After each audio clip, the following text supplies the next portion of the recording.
Welcome to the Power to Flourish podcast, where science meets the art of a beautiful life.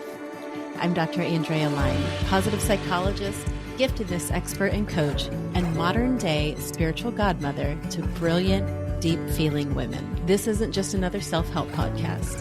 It's a sanctuary, a sacred space to come back to yourself. Each week, we'll explore the emotional experience of gifted, sensitive women and what it means to live a life that feels as beautiful as it may look. Because flourishing isn't a luxury, it's your birthright, and your life is waiting. This is the Power to Flourish podcast.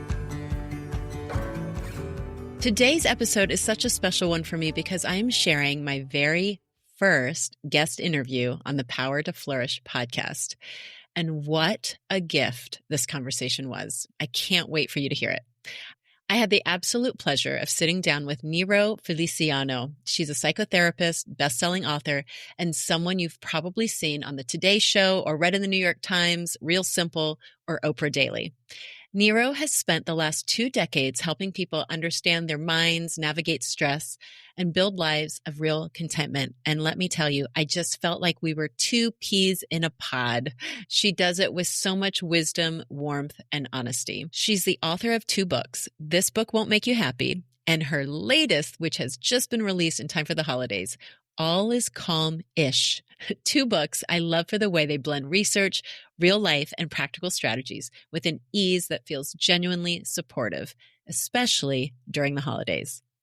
In our conversation, we talked about motherhood, contentment, flourishing, mental health, you name it. Just the beauty of making space for ourselves in the midst of very full lives, especially as women and especially during the holiday season. I can't wait for you to hear her perspective and her wisdom. I walked away inspired, grounded, and reminded of what truly matters. I also walked away feeling really excited about this holiday season. So let's jump in. Here's my conversation with the wonderful Niro Feliciano. Niro, I am so thrilled to have you on the show today. And this is just perfect timing because we're stepping into the holiday season. And my audience, they are all very highly capable women. And as we know, as you being one of them, we juggle a lot. So I'm so excited to talk about your new book and just what you're all about today on the show. Can you just speak a little bit and introduce yourself to the audience if they haven't met you before? Absolutely. And thank you for having me. I've been looking forward to this conversation. I know we have a lot of similarities in our life. And, I'm a psychotherapist. I've been in private practice for 20 years and my journey changed pretty suddenly to become more public. I started doing TV and then national media. And on the home side of things, I have 4 kids, range from almost 19. My oldest will be 19 next year. She's at college. She's a freshman. And then I have a 16-year-old son, a 14-year-old daughter, and a 12-year-old daughter, all of whom make an appearance at some point or another in the book. And I've been married for 22 years. So often the things I talk about are wellness. I have worked in the field of anxiety. That's what I specialize in for a long time, but also do a lot of parenting for NBC. That's where I do a lot of my media. Amazing. Well, I want to dive into your recent book, but I am curious as also someone in the mental health field. And a lot of the times, as you know, we can stay nice and hidden behind, the closed doors at the therapy office and sort of doing all the work and doing the magic there.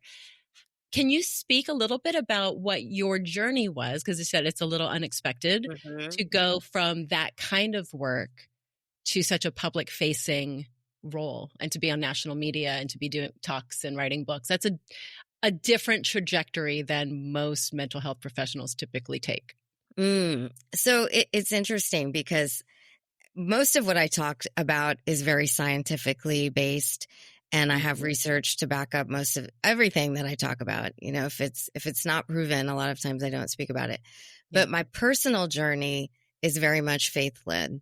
I have a lot of God stories as to why I'm doing what I'm doing and how it happened. And some of it I can't explain. They're just opportunities that came to me. So I can't explain them outside of Yes. I believe that this is part of my calling and Yes. that God has orchestrated it, honestly, because some of Amazing. the opportunities that I've had just don't happen out of nowhere. Mm-hmm. So, essentially, I was working with a patient. I'd worked with her family for a long time.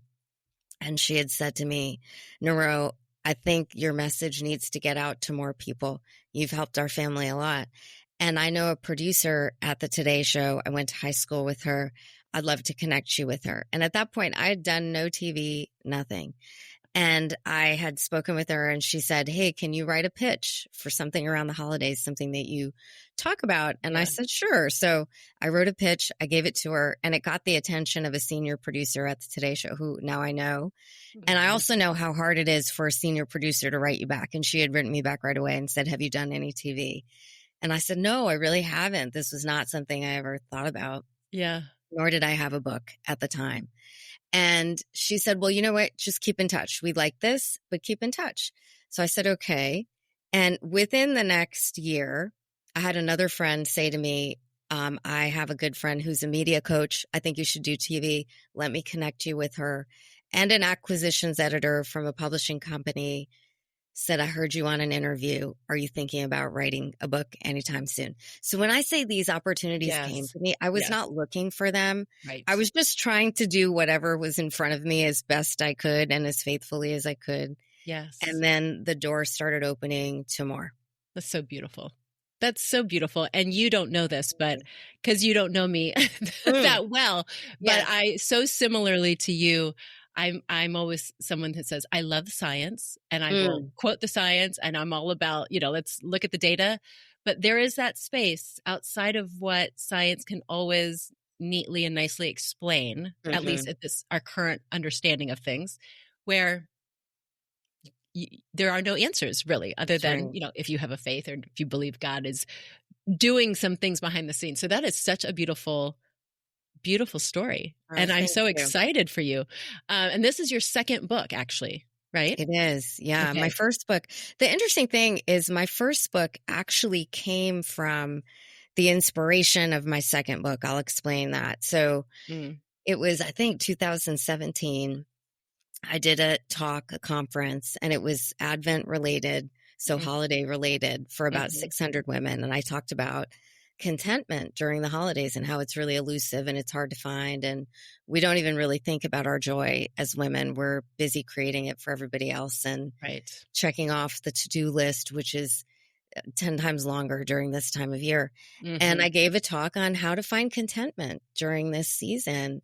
And that talk actually inspired my first book. The first book is about contentment. It's called This Book Won't Make You Happy, The 8 Keys to Finding True Contentment.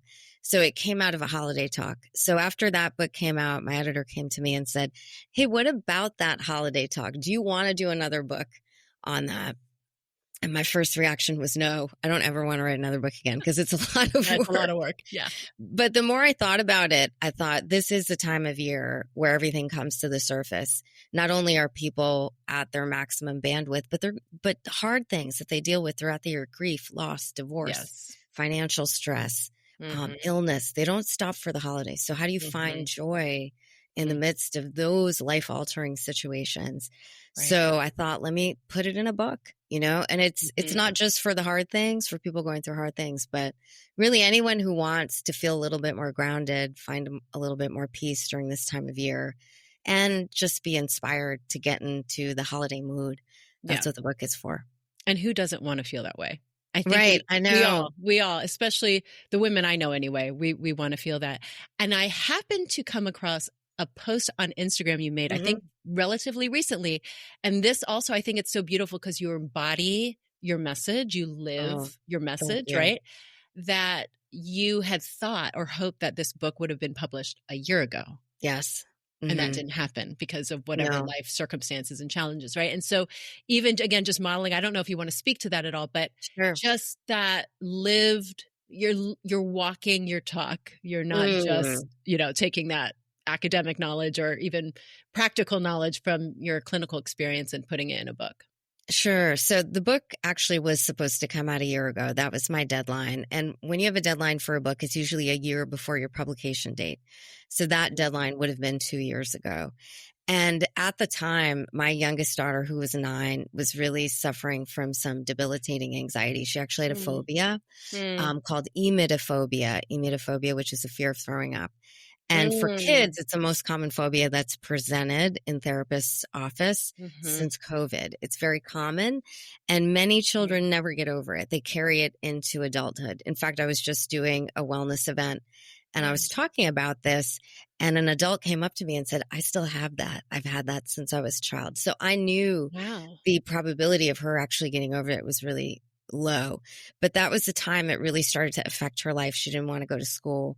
And just so you know, this is my last kid. She's my feistiest kid. She's my athlete. She's fearless. She's not a fearful child. And this began to take over her life. So I was trying to write during that. And I always think, you know, and I don't want to minimize anyone's pain by saying this because I don't believe that. But I do believe we can look at situations as things happening not to us, but for us. Yes. And in that moment, I'm always looking for, okay, what am I supposed to take from this? What am I supposed to learn? What am I supposed to let go of in this moment? And also, how do I prioritize? And one thing I know, and I've said this to my producers at the Today Show, I said, you can replace me in 2 minutes, but you know where they can't replace me? That's in my house. So that will always Wise words. Yes. It will always be a priority for me, you know, my family. So at that moment, I found, and I learned this even after working with families who dealt with family situations with their children for years, I never really understood how it truly affected the whole family. And when your kid is in fight or flight, so are you as the parent. When you are in fight or flight and you're operating out of the amygdala, as you know, are centers of fear and aggression, you don't think creatively. No. You know, that side of your brain just shuts down. So it was really difficult for me to write during that time. All my efforts went into supporting her. Yes. I mean, that might have meant she saw different therapists, but that also meant me doing exposure therapy in the morning. It might take an hour and a half to get her from the parking lot into the school lobby. And she didn't attend a class for close to 6 months, but I got her in the building every day. So, long story short, my editor was really gracious because a lot of publishing companies would say, you can't make your deadline. That book deal is dead. You know, we don't have room to move it. But my editor said, I don't believe anything is wasted and everything at the right time. And she said, you need to take care of your family. So we pushed the deadline out a year.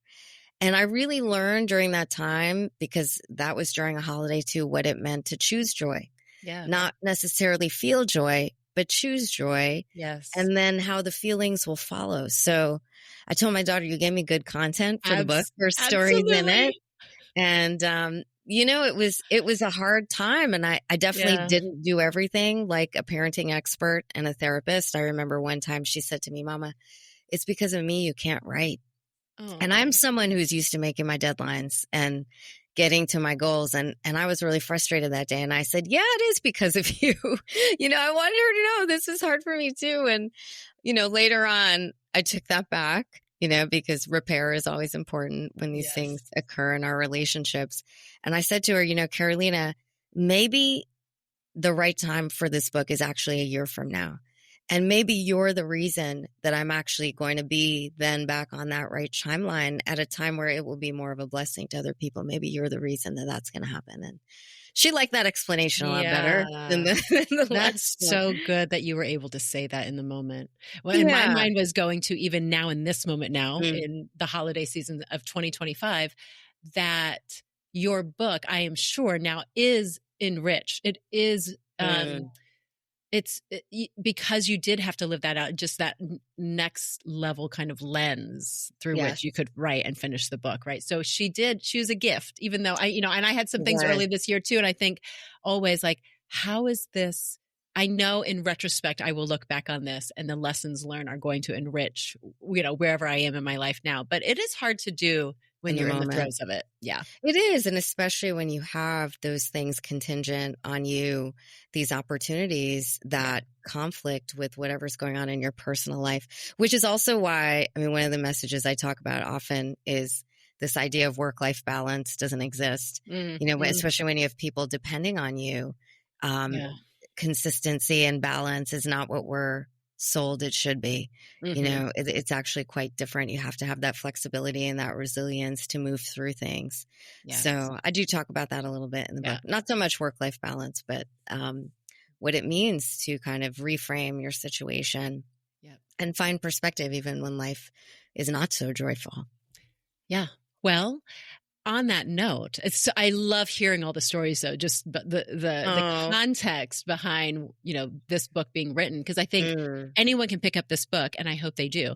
But anyone can pick up this book and get something out of it. But I do think when you know the story, the richness of the story leading up to the book, the fact that you weren't setting out to be an author and on national news and, on the Today Show and all of these things. And then you didn't expect this deadline to be pushed, but you trusted and you trusted and had faith for the process. And that's right. It's all worked out. So I think those are all wonderful lessons for women or men to, reading this book, to think of their own life, of whatever the circumstance I'm in right now. How do I be resilient? How do I frame it? How do I see things that are hard, sometimes very hard to see? But I think your book helps walk people through that. So do you want to talk a little bit about, so you have 31 chapters. That's the structure of it. I do. The book is called All Is Calm-ish. Yes, I love that title. Which at one point, my publishing company was pushing back on the title. And I said, I just have to say, I can't write this book unless this is the title. I really believe this should be the title. And they accepted it eventually. But I did write it in 31 short chapters, 5 minutes a read for each chapter. And at the end, there's some reflection questions. And as a therapist, more on the public side of things, I'm not very prescriptive. I don't believe, okay, here's what you do. I can tell you the things that we know work, but we have to find out what's most meaningful to ourselves, what's important to ourselves. And the questions at the end of each chapter are designed to help people figure out, okay, what am I dealing with right now? What am I feeling? What could be most meaningful for me? What do I have to let go of? Where do I have to set boundaries in this season so I can find joy? And what would actually bring me joy? There's so many men and women who don't stop to consider that question, even during the holidays, especially during the holidays. So I wrote it in that format because I wanted to talk people through a month of holiday, which is often what I do with my clients. And it felt very counterintuitive to say, hey, this is the busiest time of year. Here's a book that you should read. Right? Because I wouldn't have done it. But who has time for a book? Who has time for a book this time of year? But knowing that it can be a daily read or an every couple day read where we can make time for that quiet and reflection and find perspective and hopefully tap into some peace during the season. That's the way it was designed, so it wouldn't add more stress to people. Very smart. Very smart. Oh, thank you. Why? I'm curious, and I know obviously as a therapist, you have the benefit of having really beautiful and honest conversations with a lot of people across different walks of life. But in your opinion, why do you think the holiday season is so emotionally charged, particularly for women? I mean, we can have our thing, but speak to that a little bit. Yeah. I mean, I am a working mom with 4 kids, but what I found is you don't have to have a job. You don't have to have 4 kids, and everyone's still super busy. We have filled our lives to capacity, and adding the to-do on top of what we already do is really overwhelming this time of year. And it seems to go by faster and faster every year. And I know so many women at the end of it feel like, oh, I missed it. I was just doing and I was exhausted and I missed it. And the other thing is we're told we have to feel joyful this time of year. And so many of us don't because of those bigger things that are going on. I mean, even maybe we're just an anxious person, or we've been dealing with depression for a long time, or someone in our family's struggling, or those bigger situations of grief or loss. So it puts more pressure on us just to meet that expectation of being joyful.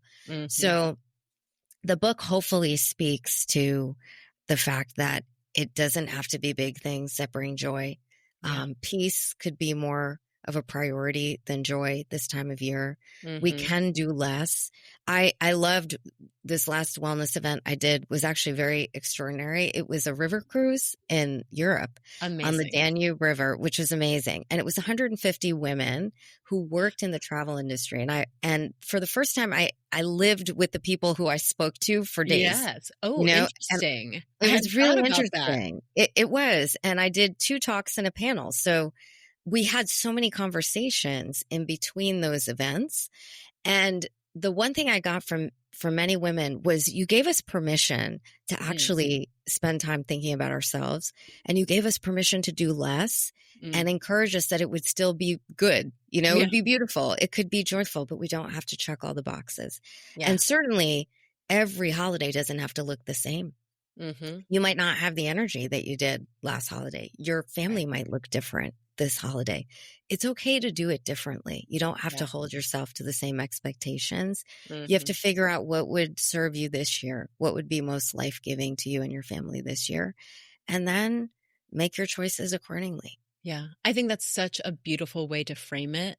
And as someone who, on the positive side of it, I love traditions. Like I've always loved having family traditions. And even when I ran a school, I loved having the traditions at the school and bringing community together. So there's a beauty in something staying the same. Yes. However, I love that question and the reframe of what will serve you and your family this year. And giving yourself permission to be creative and think outside the box. And maybe some of those traditions just don't fit into the equation this year for whatever reason. And it's okay. And there's, I recently did another podcast, and the woman interviewing me shared a story about how she wanted this Polish Barbie. This interview is actually going to be on NPR soon. And this was one of the most powerful stories I've heard from a child's perspective during the holidays. And she was so excited for this Barbie, but this Barbie was really hard to get. It was a Polish Barbie, and this girl had Polish roots. And she remembered her mom going everywhere to find this Barbie, and finally got it the night before Christmas. She was out looking for this Barbie. Oh my. And come the morning, the little girl was so excited to open this gift, and she looked at her mom, and her mom was so exhausted. And all of a sudden that took away from her joy. And she remembers this as an adult. And it goes to the point that emotions are a contagion. Yes. You're in the presence of an anxious person, you feel anxious. You're in the presence of a joyful person, they lift the whole room around you. So for that reason, it is so important to think about what makes us authentically feel joyful, because our whole family, the people around us, our friends will benefit from that too. And so will you. So that question, or what would be life-giving to you this season, is so important on so many levels, but especially thinking about how that emotion really permeates the whole environment is important to consider. What a powerful memory, and I think if more of us as women, and I think back, my daughter is grown, and so I'm in a different season. So holidays can start to look different. But I think back when she was younger, and there were certainly times and seasons where, if I had thought, and all of us can fall into this trap of being focused on the feeling we're trying to create through all of these different other things, which are wonderful. They can be wonderful, beautiful things. But then it can tip over into, okay, now mom's exhausted. Yes. Oh, mom is not having fun. Mom is not joyful, and then, that's part of the experience and the environment you're setting. So I think giving women permission and the encouragement to just make space for figure out what's going to bring them joy in the first place. Right. And then actually give attention to that and understanding it's not this selfish focus on themselves, because there is that ripple effect. Like you said, it affects the room. It affects the people around you. It really does. And I love this practice, which I've incorporated in my family, is before the holidays, I will sit down with my family and say, what are the things that you love about the holidays?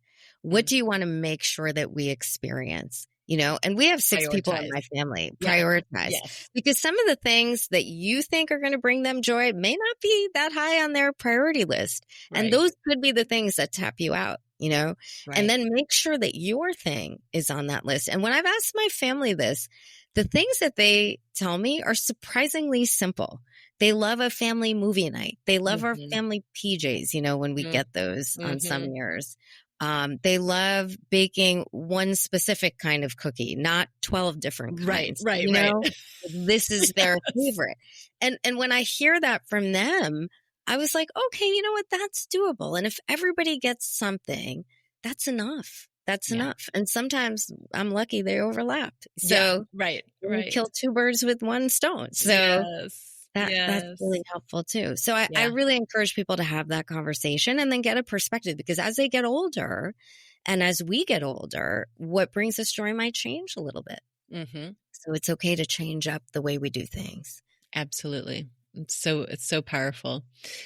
What what would you say to the woman? I mean, we're talking a lot around this anyway, but what would you? I'm imagining there are certainly many women out there that feel like at this point entering into the holidays, she's Mhm. already sort of like I'm holding it all together with duct tape. You know, like I'm just Mhm. like barely Mhm. keeping it I all know. together. Yeah. I'm working, I've got the kids, I've got, whatever might be going on. Mhm. Um what would you most want her to know as she just is even as she's listening and hearing this and thinking almost maybe even like, oh no, even the energy to think about even having the goal of trying to get through more Mhm. peacefully or more joyfully sounds nice, but Mhm. they're just at that like I feel maxed. Yeah. What would you Yeah. most want her to know? I mean, the first thing I would say to her is you're amazing. Mm, And please own that you are doing so much for so many people, and not everyone sees the effort that you put into it, but other yeah. women know. And Yeah. we just need to tell each other that we need to appreciate each other. And I Yeah. know, because I've worked with women for 20 years now, that sometimes we can't let go of things. I mean, this is really all dependent on us. Many women who are their family's primary breadwinners, and they're trying to do Yeah. that amongst everything else. Yeah. So I know that there are seasons where you can't let anything go. So I would just say to that women, keep going, and Hmm. please learn how to breathe for relaxation. I have a lot of resources on my website and in the book about that. Just that longer exhalation, that breathing to Yes. ground you in those moments. And all it takes is 5 minutes here and there throughout your day to just regulate your own emotions and Hmm. encourage yourself. Tell yourself throughout the day, Yeah. I'm amazing. Like I got Yeah. this all done today. We're Yes. often focused on the things we don't get done, but Right. stop and take account at the end of the day of how much you did get done. Yeah. So there's that. But for many women, some of those things we can let go of. Hmm. We're doing them out of obligation. We're doing them even though we don't want to do them. Some of us we don't want to go to that party with the people who we don't really like anymore, you Right. know? So I give love yes, and you yourself, say right? there's a way to say no. Yeah. Yes. No, no, No, like right? it's just pretty simple. That's right. I mean, But there, we make it harder. We make it I harder. know. I think in It's hard. perimenopause, it's easier to do that I because do. we I do care think less. so. We care less. So, but think about those things. Are there things in your life or people that make you feel resentful, exhausted, or depleted? There are some Right. boundaries that need to be set in those moments. Yeah. And then what are the 2 or 3 things that you want for yourself this holiday that are going to bring you joy? Can we Mhm. guard those things? Can we show Yeah. up present for those moments? I know it's hard to show up present all the time. I Mhm. don't know anybody who does, honestly, Right. who's not some sort of meditative guru or monk. Right. But for those of us Yeah. who live this Our crazy normal life, people. yeah, Yes. Yes. normal people, it's Yeah. hard to, but pick the 3 moments that you really want to bring your whole self to, and take Mm. mental snapshots that you're going to carry with you for the next few decades, Yeah. Yeah. find those moments. Yeah. That's what I would That's say. good. Yeah, that's good. I'm thinking back just in my own life. A couple years ago, I had a surgery, a major surgery. I had never had surgery Mm, before, and it was scheduled for the beginning of November. And it was like I was going to be out for a good 6 weeks. mm, And I remember, and I'm the person, or I have historically been the person, both in my family of origin and then carried forward in my life. mhm. Like I love, or being a big part of the creation of the holiday Yes. experience. I was Yeah. the oldest of 4, so that was really fun to do when I was younger. And then I just Mm, enjoyed doing it. But again, there was always this line of like, okay, how far am I actually willing to go in all of this? And then is anyone else going to help? Like those Right. thoughts had popped up. Yeah. But a couple Yeah. of years ago, it was like life just gave me this wonderful opportunity to say, I'm not doing anything. Like Yes. we didn't do Thanksgiving away. My husband and I just sat and like had a very low key Thanksgiving just at home, because I was actively recovering, and Christmas looked, just easier that year. But I remember at first feeling a little bad, like, oh, we're not going to travel to see family and XYZ. And then my husband said to me, it was so sweet afterwards. He goes, we're always so busy, right? Working and all the things. And he goes, just to have that Thanksgiving long weekend, and he got to sit and like watch sports, and, we didn't have to go anywhere or do anything. He goes, it actually was kind of nice, and so we both, not that we would repeat that every year, but it was sort of like that swing to the other side of the pendulum for an extreme reason. And then you get a taste of it and you're like, the world did not fall apart. No, it did not. It did not. We all continued forward, right? And it was I felt like that was COVID for us on many levels, where we saw life could be simpler and still good. And we were, fortunate to have room to be able to isolate in our house all together. Yeah. We weren't dealing with loneliness with 6 people in the house. So we recognized a lot of blessings in that. But seeing that, life can be simpler and peaceful and enjoyable, even in that terrifying time in our lives. There were gifts in that. It's true. It's true. Well, I'm curious for you. So I know you wrote a lot about lots of different things that we can do to sort of recenter in your life right now, as you're heading into the season. What do you feel? I know you have lots of tools in your toolbox, but what do you feel like? What feels most alive for you to help center you? Like what just feels kind of like present for you? What's helping you?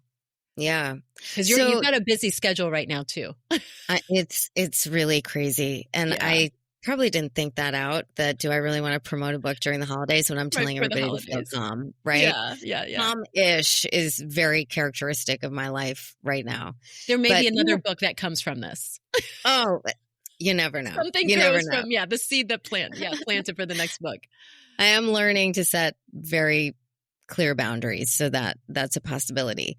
But for me, it starts definitely with my spiritual practice. That is a big part of my wellness, just making time for stillness and reflection and prayer and meditation and reading of my devotional and scripture. That grounds me. And this season, as I get older, I realize that it is a sacred season, first and foremost for me. And that's something that I always lose every Christmas. Like, whose birthday is it? Who are we celebrating? What are we doing? Yeah, it's like the last thought I have in trying to do everything. And a year ago, I said, no, I want to get back to that. This is a time for wonder and anticipation. And we see that reflected in the story of Christmas, as for those of us who celebrate that. So that practice is really important to me. And it has become a kind of a joy ritual all year long, but especially during the holidays, because I do it by my tree, which I'm the one who decorates. So I'm going to enjoy it. Enjoy it. Yeah, that's with my beautiful. cup of coffee and a scented candle that reminds me of winter. Yeah. So that's big for me. And that only takes, 10, 15 minutes in the day. But I like to sit and think and reflect and practice gratitude in that moment too. What am I grateful for? What have I seen in the last few days that have made me really grateful, that I can appreciate? So that is where I start.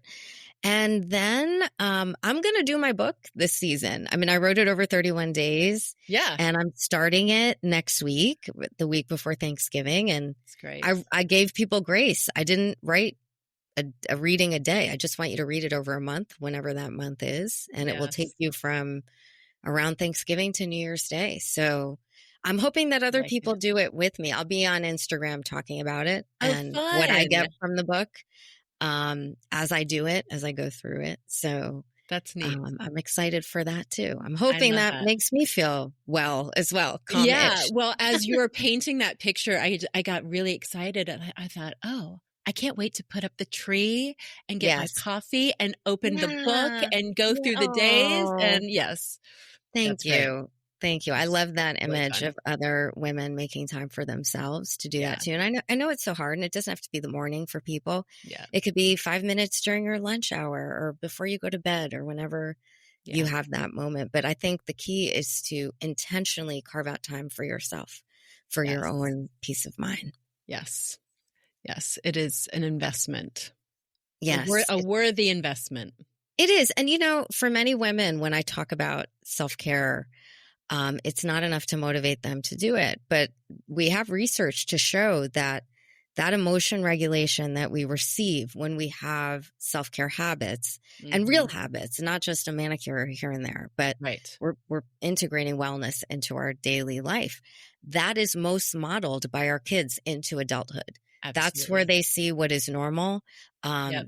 Um, for my girls, because three of my daughters are girls, I want them to know they have to take care of themselves. Yeah. I want that for my son too. Men tend to have an easier time with that, but I also want Mhm. him to see that he needs to support a partner in this one day. Right. You know, Right. when his partner, whoever that is, says, I need to take time to do this, that there's an understanding there. And we model that at home. We create what their Absolutely. baseline normal is in our homes, as you know. Yeah. So if you're not going to do it for yourself, do it for your children because they're going to repeat it, Yeah. most likely. Yeah.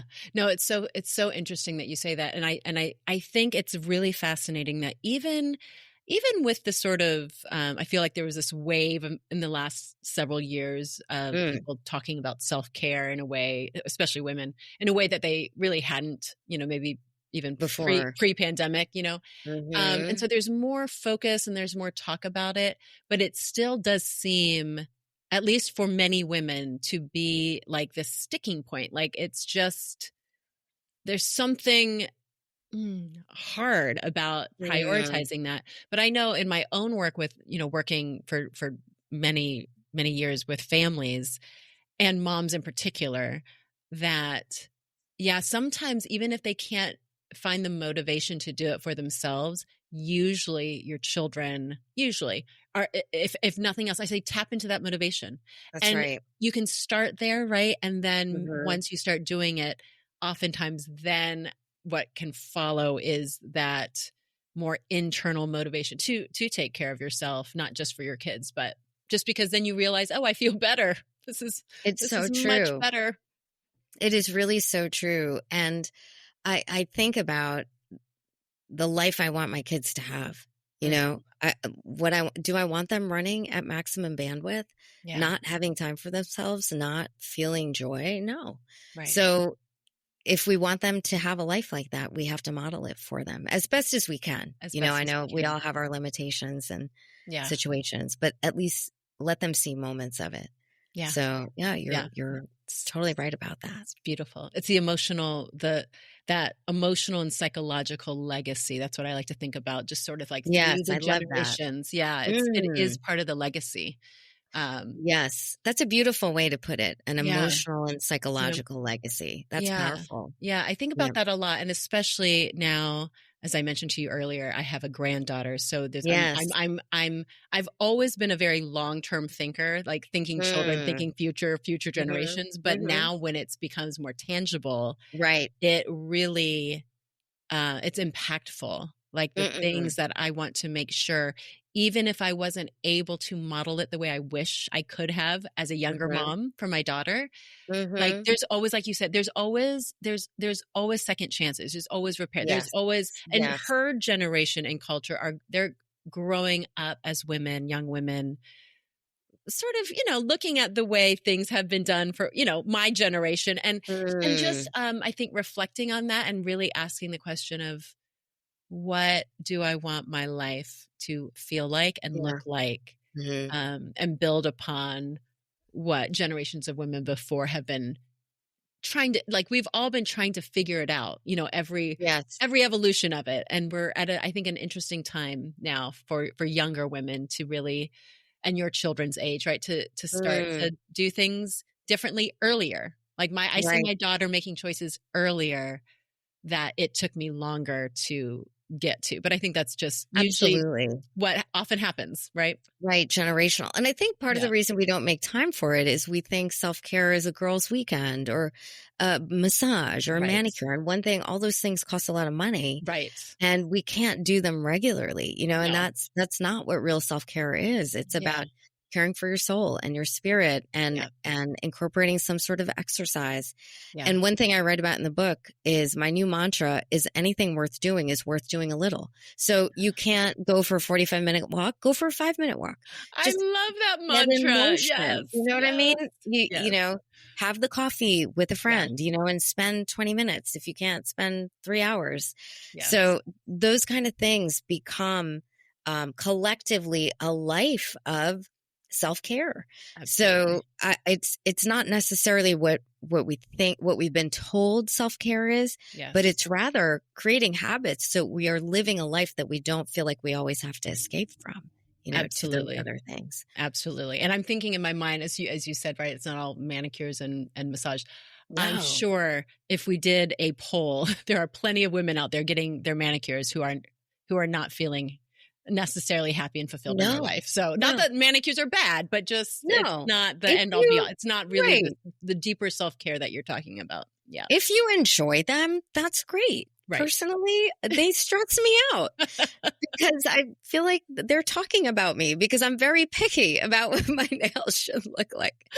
So not my favorite thing to do, but if that is what brings you joy and relaxes you, yes, absolutely make time for it. Right. But it can look different for different people for sure. Yeah. Yes.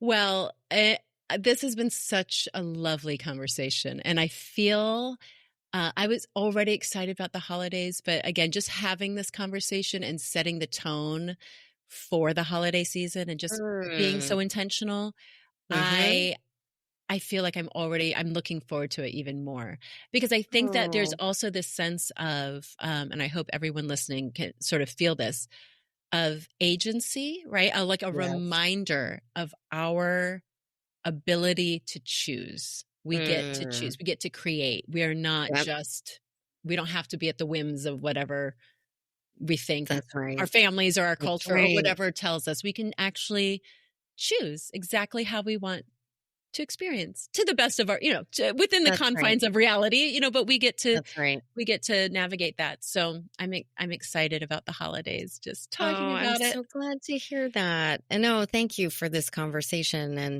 and all the questions, which really, even though I wrote the book, I think about it over and over again. It makes me think about things in a different way. And I really want to be someone who practices what I preach. And that's why I'm doing the book again in this season, to make sure I hold myself accountable, because we can all want things, but unless we really hold ourselves accountable, life just gets in the way. So I think it's also great to do this book with a friend who runs at your pace, who maybe doesn't have time for these kinds of practices and joy. And great idea. It's a gift you'll give to each other in doing it together. Great idea. I feel like our whole conversation has really spoken to this. So this may be a redundant question, but I had planned to ask at the end, since this podcast is called The Power to Flourish. Yes. And it is about that power, being empowered and having the tools to flourish. But what would you say, what does flourishing look like for you in this season? And again, we've talked a lot about that, but just as final thoughts. Flourishing to me means being as present as possible so that I can actually experience my life. Yeah. And that is my greatest challenge as well. Being someone who's busy, being someone who is on screens a lot. That's a challenge. And one thing I said to the women that I just spoke with at this retreat was, a lot of times we're living our life through a screen. Yeah. And even when we're in these moments of awe and wonder, we take out our screen to capture it.